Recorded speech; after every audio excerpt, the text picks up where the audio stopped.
मेरे साथ हैं एक ऐसे नेता जिन्होंने उत्तर प्रदेश में एक बार नहीं बल्कि कई बार इतिहास रचा है। 2014 में उत्तर प्रदेश में उन्होंने बीजेपी की साख बनाई। 2017 में एक प्रचंड बहुमत के साथ 312 सीटें दिलाकर प्रदेश के राजनीति का स्वरूप बदल डाला। आज बात करते हैं गृह मंत्री अमित शाह जी से एक एक्सक्लूसिव इंटरव्यू में, इस चुनावी दौर में उनका पहला इंटरैक्शन। अमित शाह जी, आपको न्यूज़ 18 को पहला एक्सक्लूसिव इंटरव्यू इस चुनावी दौर में देने के लिए बहुत बहुत धन्यवाद। शुरुआत करते हैं उत्तर प्रदेश के चुनाव से। बहुत कम नेता हैं जो कि इस देश में उत्तर प्रदेश को उस तरीके से समझते हैं जैसे कि आप समझते हैं। 2014 में आपने बीजेपी की उत्तर प्रदेश में साख बनाई, 2017 में प्रचंड बहुमत के संग सरकार बनी, उसके पीछे आपका हाथ था। इस बार आपने 300 पार का नारा दिया है। मैं पूरे उत्तर प्रदेश का दौरा कर आज यहाँ आपके सामने बैठा हूँ। उत्तर प्रदेश में बहुत बड़े बहुमत के साथ भारतीय जनता पार्टी की सरकार बनने जा रही। योगी जी के नेतृत्व में भारतीय जनता पार्टी उत्तर प्रदेश का जनता का मन जीतने में सफल हुई है और प्रधानमंत्री की लोकप्रियता 2013 दिसंबर से भी ज्यादा आज हम इसको महसूस कर रहे हैं। ग्राउंड में ये फील है। ग्राउंड में ये फील है और मैं मानता हूं कि उत्तर प्रदेश का चुनाव फिर से एक बार बहुत अच्छे नतीजे भारतीय जनता पार्टी के लिए लाएगा और विजय की बाउंड्री निश्चित ही उत्तर प्रदेश की जनता भारतीय जनता पार्टी के लिए लगाने जा रही है। ज्यादातर अगर सर्वे को देखें अमित शाह जी, तो 230 से 260 सीट्स आपको दी जा रही थी। तो आप देखिए, 2017 के सर्वे का एवरेज 238 था और हमें 325 सीटें मिली थी। कई बार सर्वे में परसेप्शन भी बहुत महत्व रखता है, क्योंकि सारे सर्वे करने वाले अपनी क्रेडिबिलिटी को सर्वे के साथ जोड़ते हैं। और दूसरा, जो सर्वे करने वाले को भी जनता बताती है वो हमेशा सच हो वो जरूरी नहीं। ढेर सारे कंसिडरेशन होते हैं, कौन आया है, कहां से आया है, कुछ मालूम नहीं है। सब लोग संभल कर बोलते हैं, चुप कर जाते हैं, और जो चुप कर जाते हैं इसका वोट कभी सर्वे में रिफ्लेक्ट नहीं करता है। अमित शाह जी, आप काफी यूपी में आपने काफी जगहों पर रैलियां संबोधित की, आप काफी देर से घूम रहे हैं, 3 चरण का चुनाव हो चुका है। आप ये बताइए कि आपके लिए कौन से बड़े मुद्दे हैं जिनके साथ आप जनता के बीच में गए हैं? देखिए, 4 ऐसे मुद्दे हैं जिसने उत्तर प्रदेश की जनता को भारतीय जनता पार्टी के साथ अगले 3 चुनावों से ज्यादा मजबूती से जोड़ा है। सबसे पहला मुद्दा है लॉ एंड ऑर्डर, दूसरा मुद्दा है गरीब कल्याण का, तीसरा मुद्दा है उत्तर प्रदेश के अंदर विकास, इंफ्रास्ट्रक्चर हो, पीने का पानी हो, स्वास्थ्य की सुविधा हो या बिजली पहुंचना हो, और हमारा चौथा मुद्दा है कि हमने जिस प्रकार से उत्तर प्रदेश के अंदर एडमिनिस्ट्रेशन में परिवर्तन किया है, ये बहुत बड़ा मुद्दा है। तो लॉ एंड ऑर्डर बड़ा मुद्दा है, हमारा गरीब कल्याण का मुद्दा भी बड़ा है, विकास भी बड़ा मुद्दा है, और लोगों को ऐसा मालूम कराने में हम सफल हुए हैं कि हमारी सुनवाई हो रही है। ये बहुत महत्वपूर्ण बात है उत्तर प्रदेश के लिए, क्योंकि बसपा सपा की जो सरकारें चलती थी, जो जातिवाद के आधार पर चलती थी, परिवार के वाद के आधार पर चलती थी, वो सरकारों में कभी भी जनता की सुनवाई नहीं होती थी। एक सरकार आती थी, एक जाति का काम करती थी, दूसरी सरकार आती थी, दूसरी जाति का काम करती थी। जनता को कहीं से न्याय मिलने की उम्मीद खत्म हो गई थी और धीरे धीरे इसको वास्तविकता मानकर लोगों ने स्वीकार भी लिया था। परंतु मोदी जी के नेतृत्व में जो 2014 में परिवर्तन हुआ, उसके बाद एक आशा बनी और ये आशा को फलीभूत होते हुए आज लोग देख रहे हैं। तो सबसे बड़ा मुद्दा आप लॉ एंड ऑर्डर का मानते हैं, सुरक्षा का मानते हैं? मैं उत्तर प्रदेश में लगभग 2013 की मई से लेकर 2000 की काउंटिंग तक कार से हर जिला छोड़ दीजिए, हर ब्लॉक तक लगभग गया हूँ। कोई सोनभद्र के 1-2 ब्लॉक छूट गए हो, हर ब्लॉक तक मैं गया हूँ। मैं आपको बता सकता हूँ, उत्तर प्रदेश के अंदर थाने में जाते ही एफआईआर रजिस्टर हो जाएगा, इसको कल्पना मानी जा सकती। सपा आती थी तो एक धर्म विशेष के लोगों को कुछ भी करने का अधिकार होता था। पश्चिम में किसानों के घर के सामने बैठी हुई बांधी हुई भैंसे छोड़कर ले जाते थे, किसान उफ नहीं कर पाता। हमने स्थिति देखी है। मेरठ से कई सारे लोगों ने दिल्ली में किराए के फ्लैट लेकर बच्चियों को यहां पढ़वाना शुरू किया था। वहां से पलायन हो रहा था। करोड़ों रुपए की लोगों की भूमि गुंडे कब्जा कर बैठ गए थे। आज योगी जी की सरकार बनने के बाद डकैती के अंदर 72% की कमी आई, लूट के अंदर 62% की कमी आई, अपहरण के अंदर 29% की कमी आई और बलात्कार के मामले में 50% की कमी। ये बहुत बड़ा मुद्दा उत्तर प्रदेश के। आज एक ही समय ऐसा है जब आजम खान, अतीक अहमद और मुख्तार अंसारी तीनों जेल में। उत्तर प्रदेश की जनता ये सोच नहीं सकती जी कि जो उनको परेशान करने वाले थे बेचारे बनकर आज जेल की रोटियां तोड़ रहे और वो एक चैन की सांस ले रहे। एक भी जिले में कोई बाहुबली नहीं है, एक भी जिले में कोई माफिया नहीं है। हर जनपद में माफिया हुआ करता था और लगभग 2000 करोड़ की संपत्ति जी सरकारी संपत्ति से, गरीबों की संपत्ति को अलग से 2000 करोड़ की संपत्ति ये माफियाओं ने कब्जाई थी। इसको हमने मुक्त कराने का काम किया। मैं मानता हूं ये बहुत बड़ी उपलब्धि, जनता इसको एक्नॉलेज कर रही है। आज कानपुर शहर में रात को 12 बजे मैंने बच्चियों को स्कूटी पर जाते हुए देखा है। मन को बड़ा संतोष होता है। मैं कुछ दिन पहले की बात करता हूं जी। मैं एक होटल में ठहरा था, उसकी खिड़की से रात को 12 साढ़े 12 बजे मैं रोड देख रहा था। कई बच्चियां स्कूटी लेकर कानपुर में रात को 12 बजे अकेली जा रही थी।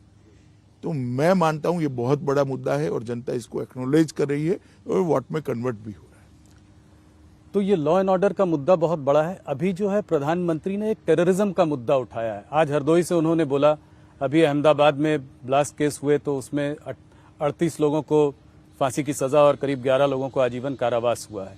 आज उन्होंने हरदोई से इस बात को उठाया और उन्होंने कहा कि सपा और बासपा के राज में इन टेररिस्ट लोगों को छोड़ दिया जाता था।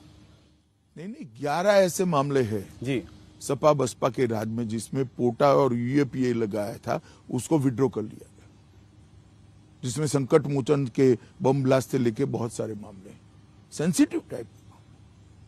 आप देश की सुरक्षा के लिए क्या सोच रखते हो, उसका जवाब उत्तर प्रदेश की जनता को सपा बसपा ने देना पड़ेगा। अब आप एक बात समझ लीजिए कि जिन पर पोटा और यूएपीए लगा है या तो आतंकवाद विरोधी कानूने लगे, वो हटाकर केस को हल्का कर आप किसकी मदद करना चाहते हो और क्यों करना चाहते हो? सिर्फ और सिर्फ वोट बैंक के लिए? तो क्या बाकी के लोगों के वोट नहीं है? जो विक्टिम है उनके वोट नहीं है? और ये फील पूरे उत्तर प्रदेश में है और कांग्रेस के शासन में भी ढेर सारे ऐसे मामले आए देश भर में। आज मोदी जी के मुख्यमंत्री रहते आज एक केस इतने कम समय के अंदर, बम ब्लास्ट के सारे केसों का एनालिसिस कर लीजिए, बहुत कम केसों में सजा हुई है और इतनी बड़ी सजा की मात्रा जिसको पुलिस ने एज अ प्रोसिक्यूशन एफिशिएंसी के साथ कोर्ट को कन्विंस किया, कोर्ट ने एविडेंस को अप्रिशिएट करने के बाद सजा दी। तो टेररिज्म के मामले में भी सपा बसपा ये जातिवादी और तुष्टीकरण करने वाली पार्टियों का रवैया लचर रहा है। आप तुष्टीकरण की जब बात करते हैं तो आपका इशारा मुसलमानों और यादवों से है। जब आप योगी जी ने अभी बात की थी कि ये चुनाव जो है 80% और 20% का चुनाव है, तो क्या इसका मतलब मुसलमान वर्सेस हिंदू का चुनाव देख रहे हैं आप? मुझे लगता है इनके बैक ऑफ द माइंड कोई वोट प्राप्त करने वाला वो रहा होगा। मैं नहीं मानता कि हिंदू और यादव इस प्रकार से गिनकर, मुस्लिम और यादव इस प्रकार, कोई वोट प्रतिशत सपा का कितना रहा क्या रहा इसके हिसाब से करा होगा मुझे। पर आपको ये नहीं लगता कि चुनाव में पोलराइजेशन हो रहा है? पोलराइजेशन जरूर हो रहा है, गरीब पोलराइज हो रहा है, सलामती फील करने वाले लोग पोलराइज हो रहे हैं। 18 योजनाएं 20-20 सालों की एवरेज से लंबित थी सिंचाई की, तो किसान भी पोलराइज हो रहा है। ढेर सारे किसानों को आज किसान कल्याण निधि का पैसा मिल रहा है, 23,000 करोड़ रुपया मिला है, तो वो पोलराइज हो रहे हैं। तो पोलराइजेशन तो मैं ढंग से देख रहा हूं। पर हिंदू मुसलमान पोलराइजेशन नहीं देख रहे हैं। देखिए, वोट देने की पैटर्न को पोलराइजेशन नाम मत दीजिए। हमारी ओर से हमने कोई कसर नहीं की। जो लाभ प्राप्त करने के लिए जिनका अधिकार था वो सभी को हमने लाभ दिया है, फायदा दिया है, irrespective of caste and community, irrespective of religion. धर्म और जाति को आपने उसमें कभी जरा भी नहीं। प्रधानमंत्री जी की हर योजना में मैं बताता हूं, हमने उत्तर प्रदेश के अंदर 1,67,00,000 माताओं को गैस दिया है। इसमें सब लोग हैं जी, सब लोग हैं। 2,62,00,000 घरों में शौचालय नहीं थे, आप कल्पना कर सकते हैं? जी, 2,62,00,000 घरों की माताएं कितनी शर्म हर रोज सुबह महसूस करती हो। आज वो सम्मान के साथ अपने घर में ही जी रही। प्रधानमंत्री मातृवंदना योजना का 40 लाख माताओं को फायदा हुआ है। 1,41,00,000 घर ऐसे थे जिसमें यूपी में आजादी के 70 साल के बाद बिजली का लट्टू भी नहीं था, कनेक्शन ही नहीं था। 1,41,00,000 घरों में बिजली पहुंचाने का काम नरेंद्र मोदी जी ने किया है। 2,68,00,000 एलईडी के लट्टू बांटे गए हैं। गरीब कल्याण अन्न योजना के तहत यूपी के 15 करोड़ गरीबों को 2 साल से प्रति व्यक्ति 5 किलो प्रति माह हम अनाज फ्री ऑफ कॉस्ट दे रहे हैं। इसके अंदर योगी जी ने दलहन को ऐड किया, तेल को ऐड किया, नमक को ऐड किया और एक संपुट बनाकर गरीबों के लिए दिया है। 42 लाख से ज्यादा लोगों को आवास देने का काम हुआ है। 42 लाख ऐसे लोग जी। और हमारा संकल्प पत्र हम लेकर आए हैं कि 2024 तक हम एक भी व्यक्ति ऐसा नहीं रखेंगे जिसके पास घर नहीं होगा। स्वनिधि योजना के तहत लगभग 8,80,000 स्ट्रीट वेंडर को लोन देने का काम भारतीय जनता पार्टी की योगी सरकार ने किया। मोदी जी ने जितनी भी योजनाएं बनाई गरीब कल्याण के लिए, देश भर के लिए बनाई जी, उसको घर घर तक पहुंचाने का काम उत्तर प्रदेश के मुख्यमंत्री योगी आदित्यनाथ ने किया है। आप मुझे बता रहे थे कि योगी आदित्यनाथ जी ने यूपी में जैसा काम किया है और स्टेट से कहीं अच्छा है। बहुत अच्छा है। मैं आपसे इसी रिलेटेड सवाल एक पूछना चाहता हूं। मेरे दिमाग, मैंने योगी जी से भी ये सवाल पूछा था कि सबका साथ सबका विकास बात करने वाली पार्टी मोदी जी का ये नारा है, आपका नारा है, योगी जी का नारा है। ये जब टिकट वितरण करती है तो मुसलमानों को टिकट क्यों नहीं देती? भारतीय जनता पार्टी का मुसलमानों से क्या रिश्ता है? देखिए, भारतीय जनता पार्टी का जहां तक मुसलमानों का रिश्ते का सवाल है, सरकार का भारत के नागरिक के साथ और एक जिम्मेदार राजनीतिक दल के भारत के नागरिक के साथ होना चाहिए, वही रिश्ता हमारा है। मगर चुनाव में कौन वोट देता है वो भी तो देखना पड़ता है।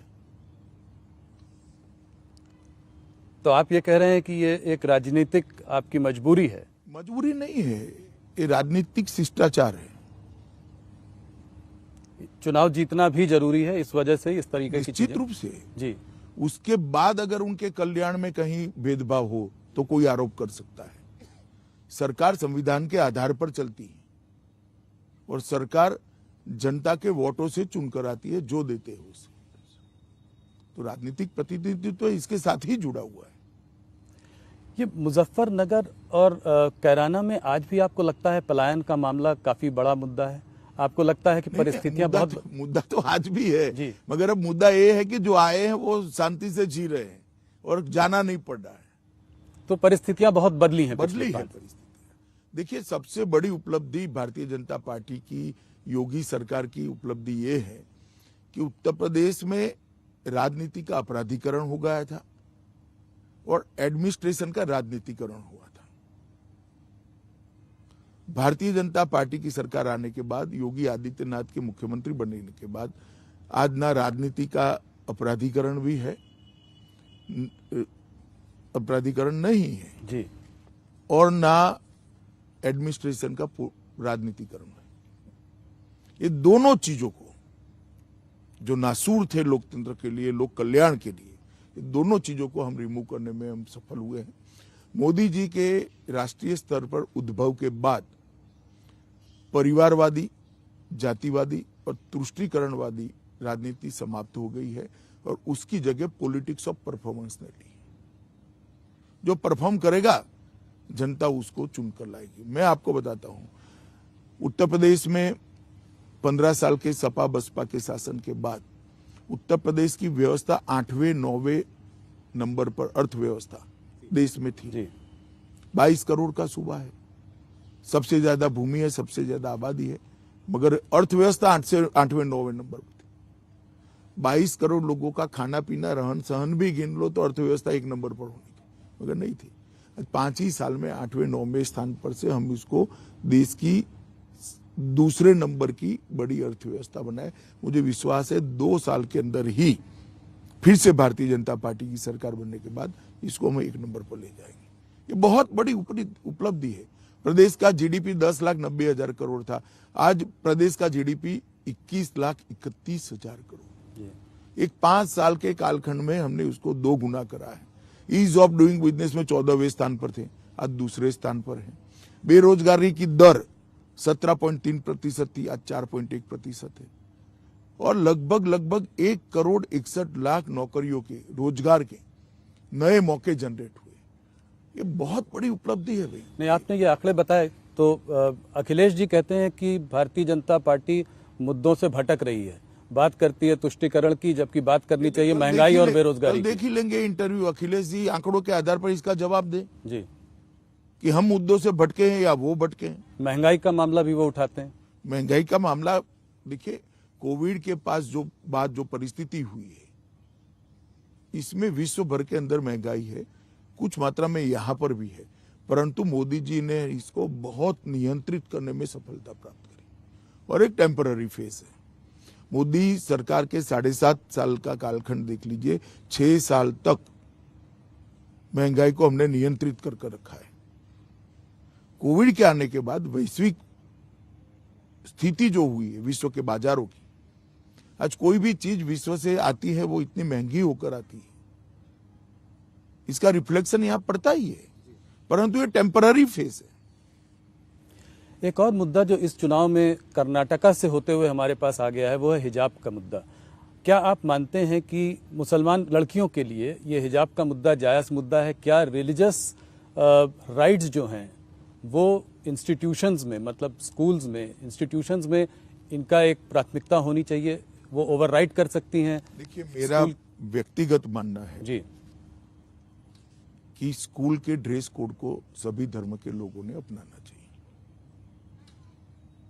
और मामला अब कोर्ट में है, कोर्ट ने अभी स्टे दिया है, कोर्ट सुनवाई कर रही है, अदालत का जो फैसला है वो सबने मानना चाहिए। देश को अल्टीमेटली संविधान के आधार पर चलाना चाहते हैं या विम्स के आधार पर चलाना, वो तय करना पड़ेगा। मेरी व्यक्तिगत मान्यता तब तक ही रहती है जब अदालत फैसला नहीं करती। एक बार अदालत फैसला करती है तो फिर मुझे भी इसको स्वीकार करना चाहिए, सबने इसको स्वीकार। परंतु मैं व्यक्तिगत रूप से मानता हूं कि स्कूल के ड्रेस कोड और स्कूल के यूनिफॉर्म के हिसाब से ही सभी बच्चों ने वहां पर धर्म से ऊपर रखना चाहिए। मगर एक चीज और है कि आपको क्या इसमें कोई साजिश दिखाई देती है? कैंपस फ्रंट ऑफ इंडिया के लोग इस पे सक्रिय हैं, कोई ढेर सारे लोग सक्रिय हैं, मगर मैं इतना बताता हूं जी कि इनकी मंशा सफल नहीं होगी। कोर्ट का जजमेंट आने के बाद देश की जनता इसको स्वीकार करेगी। थोड़ी सी बात यूपी की राजनीति की और करना चाहूँगा। आपने जब शुरुआत की कैंपेन में यूपी के पहले 3 चरणों के पहले जब आप मैदान में आए तो आपने जयंत चौधरी की तरफ जो है बहुत डोरे डाले, दाने डाले और कहा कि वो आदमी तो अच्छे हैं मगर गलत पार्टी में है, गलत गठबंधन में है। क्या आज भी आप ये बात कहेंगे? आपके पास कोई रिकॉर्डिंग है इसकी? अच्छा, मैंने तो ये, आपने ये नहीं कहा तो आपने क्या कहा फिर? मैंने ऐसा भी नहीं कहा, मैंने नहीं कहा जी। हवा में से बातें मीडिया ने नहीं उठानी चाहिए। इतना ही, जब पैक हो गया चुनाव, भारतीय जनता पार्टी पूर्ण बहुमत से जीतने जा रही है, मैंने इतना ही कहा था, वो गलत जगह पे चलेगी। गलत जगह। पोस्ट पोल अलायंस का कोई उनसे? मैंने ऐसी कोई बात कभी नहीं। मैं अभी पूछ रहा हूँ कि कुछ रास्ते खुले हुए हैं। Question does not arise. हम बहुत बड़े मार्जिन के साथ, प्रचंड बहुमत के साथ सरकार बनाने जाए, पोस्ट पोल अलायंस किस चीज के लिए? हमारा प्रीपोल अलायंस है 2 पार्टियों के साथ जी। और हमारी परंपरा है कि हम बहुमत स्वतंत्र रूप से भी पाते हैं तो एनडीए के साथ ही हमारी सरकार में होते हैं और हमें किसी की जरूरत ही नहीं पड़ने वाली। हम पूर्ण बहुमत के साथ, प्रचंड बहुमत के साथ जीतने वाले हैं। कुछ लोग जो आपको छोड़कर गए, 3 मंत्री और कुछ एमएलए, उन लोगों ने इस चुनाव को दूसरा कलर देने की कोशिश की। उन्होंने कहा ये चुनाव 80-20 नहीं 85% वर्सेस 15% का है, बैकवर्ड वर्सेस फॉरवर्ड। ये चुनाव में 100% मतदाताओं का महत्व है जी। परंतु मैं मानता हूं कि जो छवि बनाई जा रही थी कि पिछड़ा समाज में बिखराव है, मैं 3 चरण में घूमकर आ रहा हूं। मैं बताता हूं मोदी जी की गरीब कल्याण योजनाओं ने ये चुनाव का पूरा चित्र बदल दिया है। तो आप कह रहे हैं लॉ एंड ऑर्डर के अलावा ये बहुत बड़ा मुद्दा रहा है। दोनों मुद्दे, लाभार्थी आपके दोनों, हमारे लाभार्थियों का जो स्केल है जी, वो चुनाव को बदलने के लिए बहुत महत्वपूर्ण है और स्पष्ट दिखाई पड़ता है। 70 साल तक मेरे घर में किसी ने कोई सुविधा नहीं बढ़ाई, मोदी जी ने 5 लाख का कार्ड भी दे दिया जिससे 5 लाख तक का सारा खर्चा मेरे हेल्थ का बिल आज भारत सरकार चुका रही। ये बहुत बड़ी बात है भाई। तो आप कह रहे हैं कि चुनाव धर्म और जात से ऊपर उठ सकता है इस बार? उठा हुआ ही है। तो फिर धर्म और जात की इतनी बात क्यों हो रही है? हर भाषण में धर्म और हर बात। एक ट्रेडिशन पड़ी थी कांग्रेस के जमाने से, सपा बसपा ने उसको और गहराया, कुछ बार सफल भी हुए थे पास्ट में जी। मगर अब मुझे लगता है धीरे धीरे ये कम होता जा रहा है।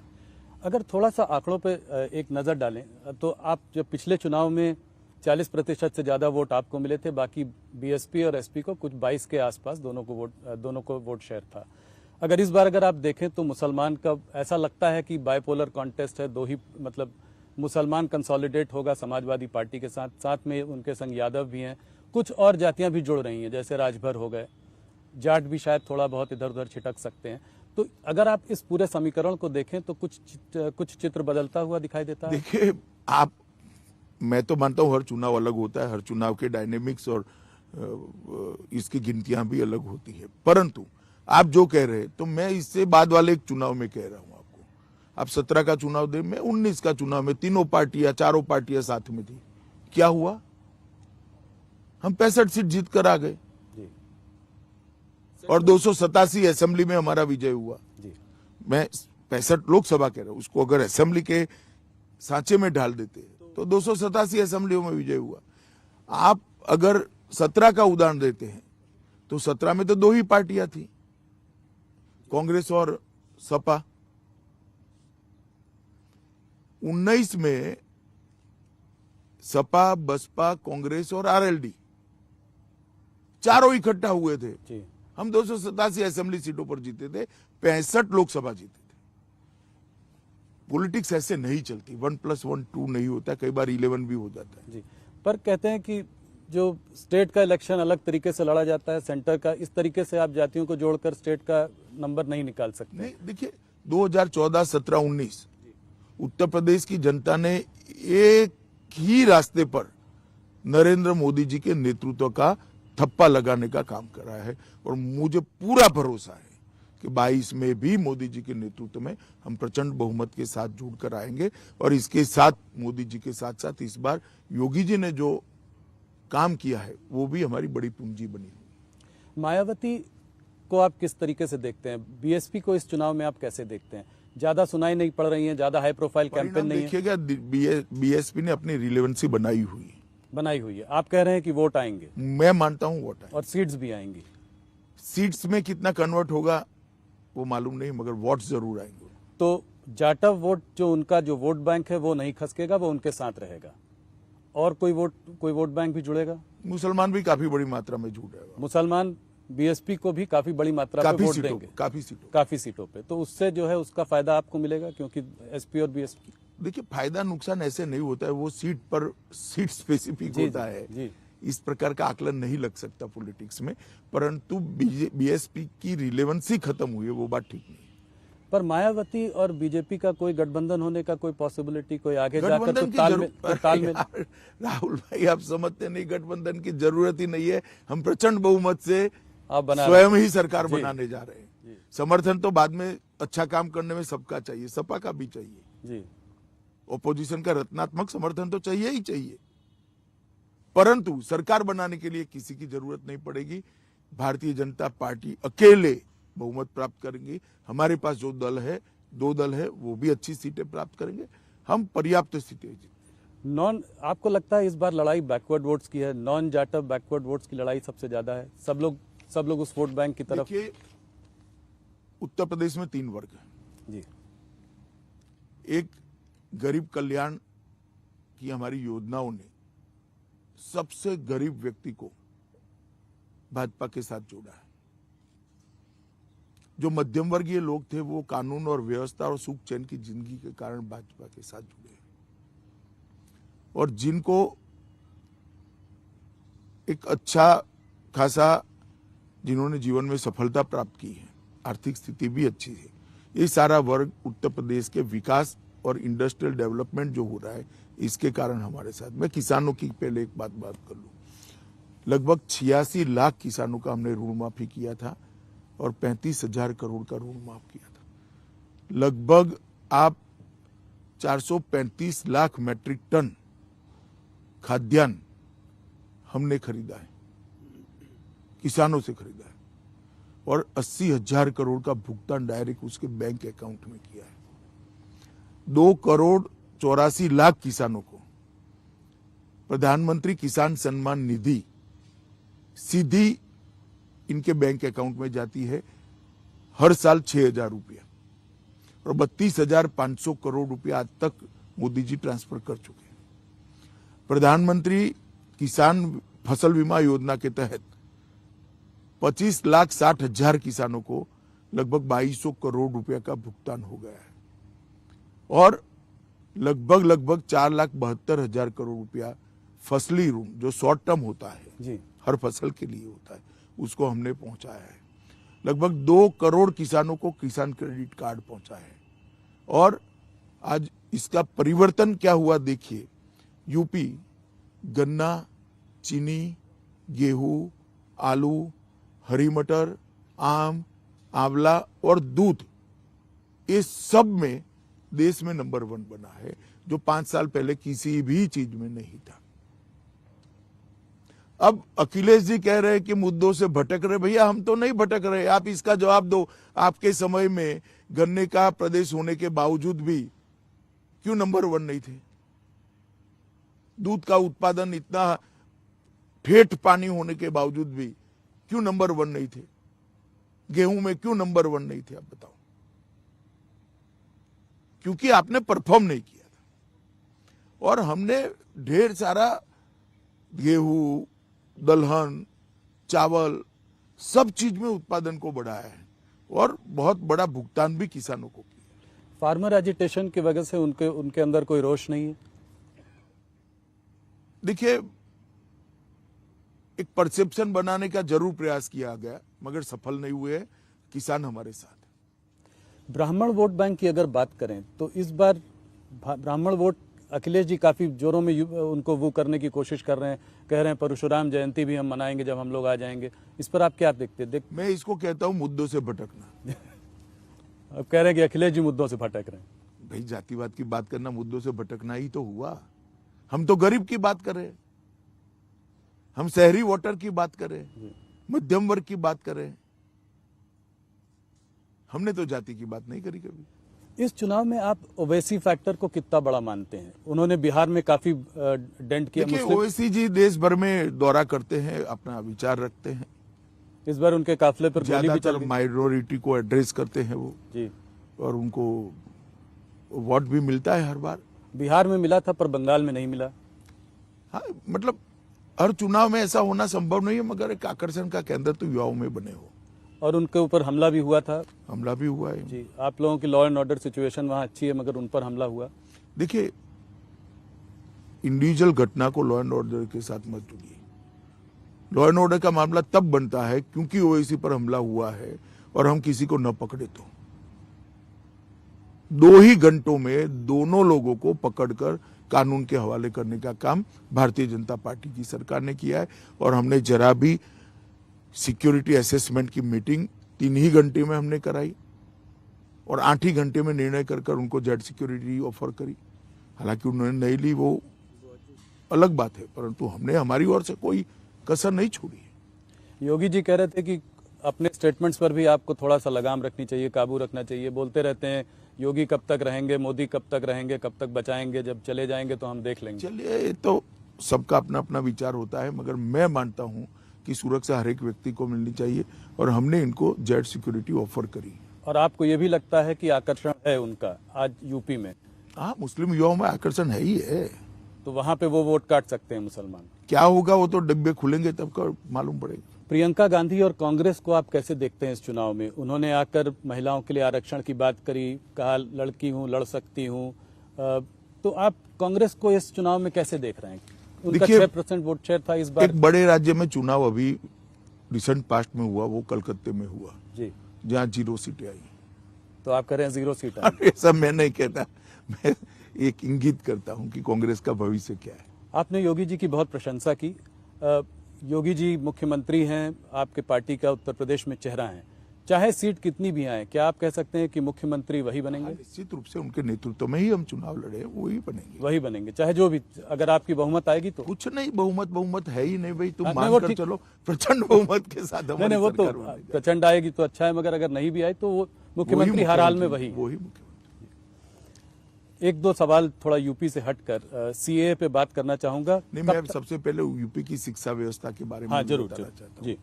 यूपी एक ऐसा प्रदेश है जहाँ देश के सबसे ज्यादा युवा बसते हैं। वहाँ की शिक्षा व्यवस्था बिल्कुल लचर हो गई थी। भारतीय जनता पार्टी की सरकार बनने के बाद हमने 10 इंटरनेशनल यूनिवर्सिटीज खोलने का काम किया है, 51 नए कॉलेजेस खोले हैं और 80 कॉलेज के नए बिल्डिंग बनाने का काम किया है। पहले 12 मेडिकल कॉलेज थे, अब 40 मेडिकल कॉलेज है। पहले 1900 मेडिकल सीटें थी, अब 4200 मेडिकल। 28 इंजीनियरिंग कॉलेज खुली है, 26 पॉलिटेक्निक कॉलेज खुले, 771 कस्तूरबा विद्यालय खुले, जिससे बच्चियों की शिक्षा को आगे बढ़ाया जा सके। और एक प्रकार से यूपी के हर जनपद के अंदर, चाहे मेडिकल शिक्षा हो, चाहे इंजीनियरिंग की शिक्षा हो, चाहे रोजगार संबंधित शिक्षा का वातावरण बनाना हो, चाहे ट्रेडिशनल कोर्सेज हो, ये सब जगह पे शिक्षा के माहौल के अंदर बहुत बड़ा परिवर्तन लाने का हमने काम किया है। और इसके कारण युवाओं में एक नई आशा जगी है और ढेर सारी युवा देखता है कि भाई केन बेतवा 2 पीढ़ी से सुनते थे, कभी होती नहीं थी। मोदी जी ने 44,000 करोड़ रुपए की केन बेतवा को कर दी। इंफ्रास्ट्रक्चर के अंदर उत्तर प्रदेश के अंदर ढेर सारे बदलाव हुए। 5 एक्सप्रेसवे बना दिए हैं, 8 इंटरनेशनल एयरपोर्ट बने हैं, टोटल 12 एयरपोर्ट बन गए हैं। 70,000 किलोमीटर रोड का चौड़ीकरण या तो सुदृढ़ीकरण किया गया है। 7,000 किलोमीटर ग्रामीण सड़कों को बनाया गया है। ये सारी चीजें आज भारतीय जनता पार्टी के हम 5 एक्सप्रेसवे, मतलब अखिलेश जी कहते हैं कि ये सब एक्सप्रेसवे तो हमारे समय में बन रहे थे, इसका क्रेडिट योगी जी लेना चाह रहे हैं। अखिलेश जी कोई नक्शा बता दे पहले, एक छोड़कर। और अब ये 5 एक्सप्रेसवे के साथ राज्यों के रोड्स को जोड़ने का, हर जनपद को जोड़ने की भी हम शुरुआत कर रहे हैं। तो एक इंफ्रास्ट्रक्चर और एजुकेशन, ये दोनों में जो परिवर्तन आया है, इससे युवाओं की आशाएं बहुत जगी है, एक आत्मविश्वास जगा है और कुछ कर दिखाने का जोम भी बढ़ा है। और मैं मानता हूं कि उत्तर प्रदेश का युवा अगर देश के विकास के साथ जुड़ता है तो समग्र देश के लिए बहुत अच्छा है। उत्तराखंड में आपको क्या लगता है, कांटे की टक्कर दिखाई दे रही है? कांग्रेस कह रही है कि वो सरकार बना रहे हैं, आप कैसे निश्चित रूप से भाजपा की सरकार बन जाएगी, अच्छी सरकार बनेगी। धामी जी ने बहुत अल्प कालखंड के अंदर बहुत अच्छा काम किया। इन टोटल 5 साल में उत्तराखंड के अंदर 4 धाम के प्रोजेक्ट्स हो या बिजली के प्रोजेक्ट्स हो, ढेर सारे काम हुए और गरीब कल्याण वहां पर भी बहुत बड़ा मुद्दा है। कुछ आपने तीन मुख्यमंत्री रहे इस 5 सालों में, कुछ आपके बड़े नेता छटक के कांग्रेस की ओर गए, इसका कोई नुकसान हो सकता है? होता ही है, मगर एक पॉजिटिव वोट बैंक भी बड़ी जनरेट हुई। सरकार आप अच्छी बहुमत से बनाएंगे? विश्वास के साथ मैं कहता हूं अच्छे बहुमत से सरकार। गोवा को आप कैसे देखते हैं? गोवा में भी हमारा परफॉर्मेंस बहुत अच्छा है, स्थिति में हम सुधार करेंगे। गत चुनाव से हमें ज्यादा सीटें मिलेगी। पिछली बार तो कम सीटें होते हुए भी सरकार आपने ही बनाई थी। इतनी कम नहीं थी जी, मगर कम थी। इस बार हम स्थिति में बहुत सुधार करेंगे और सरकार आपकी बनेगी। सरकार हमारी बनेगी। और मणिपुर में भी बहुत अच्छा चुनाव हमारे लोग लड़ रहे हैं। 5 साल में मणिपुर में एक भी बार बंद नहीं हुआ है, ब्लॉकेड नहीं हुआ है। टेररिस्ट एक्टिविटी को कंट्रोल करने के अंदर हम सफल हुए हैं। और मणिपुर में डेवलपमेंट के काम भी पहली बार पहाड़ के लोग कह रहे हैं कि पहाड़ पर किसी एक सरकार ने डेवलपमेंट किया है तो भारतीय जनता पार्टी की बीरेन सिंह सरकार ने डेवलपमेंट किया है। इस चुनाव में यूनिफॉर्म सिविल कोड का भी मुद्दा उठ गया। आप लोगों ने उत्तराखंड के चुनाव के 2-3 दिन पहले ही आप लोगों ने इस मुद्दे को उठाया, तो क्या आपकी सरकार इसको आगे बढ़ाएगी? देखिए, उत्तराखंड के मुख्यमंत्री जी ने उत्तराखंड नई सरकार जो बनने वाली है इसकी घोषणा में इसको शामिल किया है। अंत में जी उन्होंने एक प्रेस कॉन्फ्रेंस कर, तो मैं मानता हूं कि उत्तराखंड में ये हमारी सरकार बनने के बाद हम इसको करें। पर यह देश भर में लागू होगा? वो बहुत व्यापक चर्चा करनी पड़ती है, करेंगे सबसे चर्चा। पर यह शुरुआत है। हाँ, ये शुरुआत। मैंने ये भी आपसे पिछली बार पूछा था, एक बार और पूछूंगा कि कश्मीर की जनता कब उम्मीद कर सकती है कि वहां चुनाव होगा?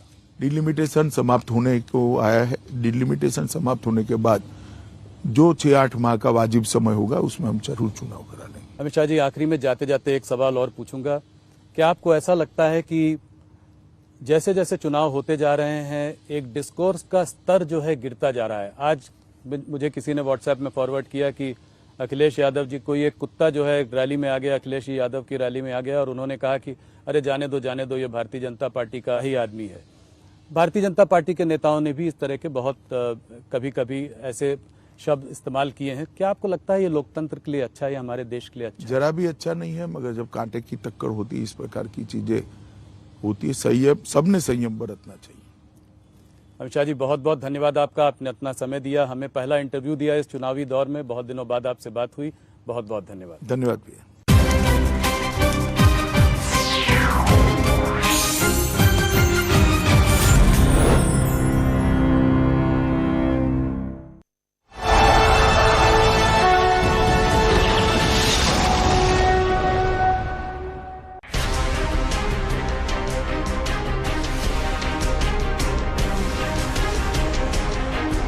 समाजवादी पार्टी को तो यूपी की जनता रिजल्ट आने से पहले नकार चुकी है।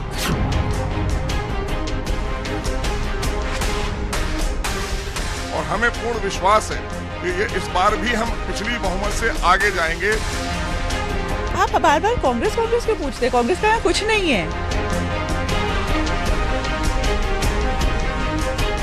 बहुत आसान है चुनाव, क्योंकि हमने काम किया है, 5 साल काम किया है। सबका साथ, सबका विकास, सबका विश्वास और लॉ एंड ऑर्डर जो उत्तर प्रदेश में योगी जी ने बना के दिखाया है।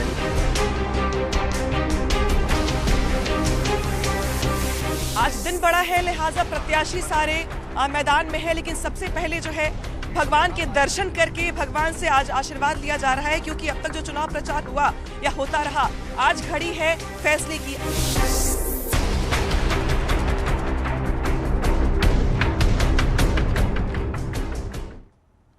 तो चौथे चरण का मतदान जारी है। लगातार तस्वीरें आ रही हैं, हम आपको दिखा रहे हैं। और उन्नाव में अब तक जो है वोट प्रतिशत भी आपको बता देते हैं। अलग अलग क्षेत्रों का जो वोट प्रतिशत है वो भी हम आपको बता देते हैं।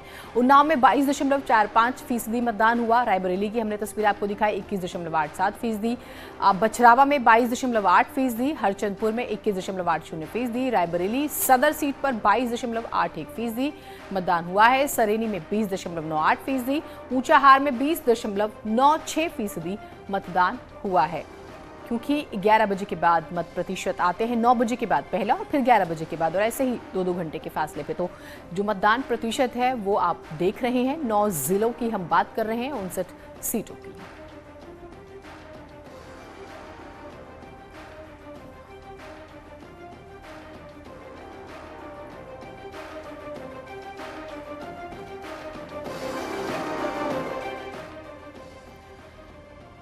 तो मतदान प्रतिशत जैसे जैसे सामने आ रहा है हम आपको बता रहे हैं, लगातार अपील भी हो रही है कि आप घरों से बाहर निकलिए और मतदान कीजिए अगर आपके विधानसभा क्षेत्र में वोट डाले जा रहे हैं तो।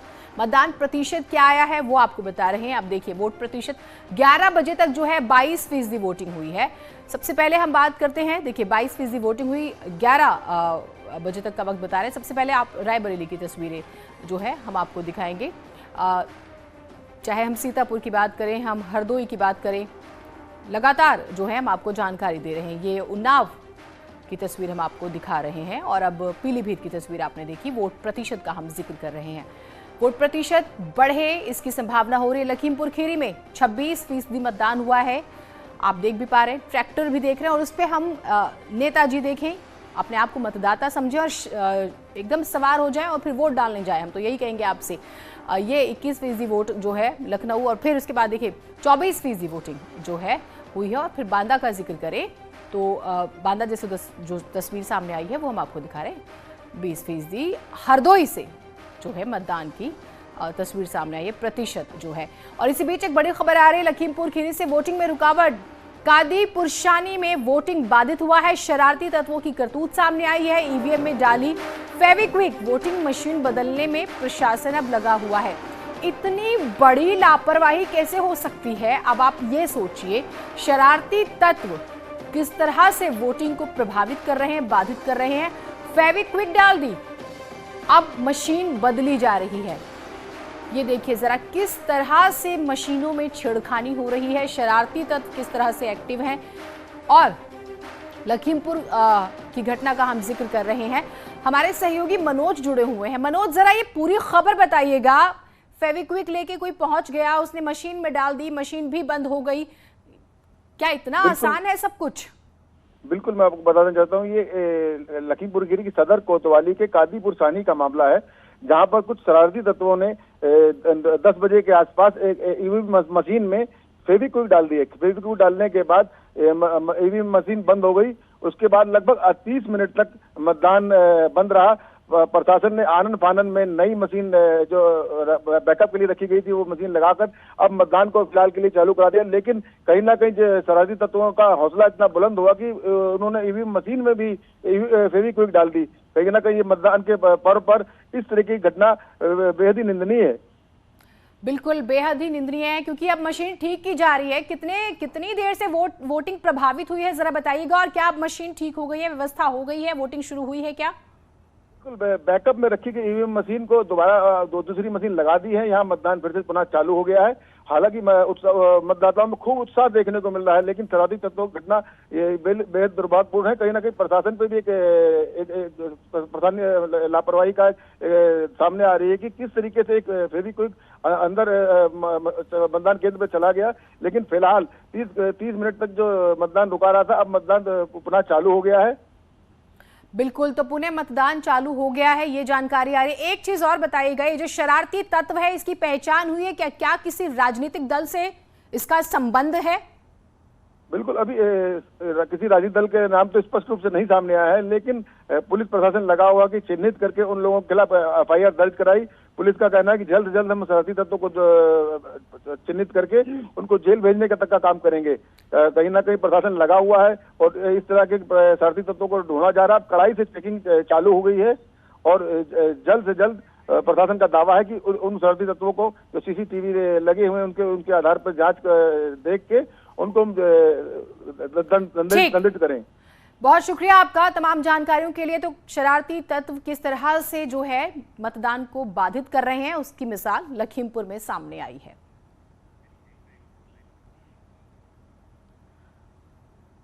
एक छोटा सा ब्रेक ले रहे हैं, कहीं मत जाइएगा।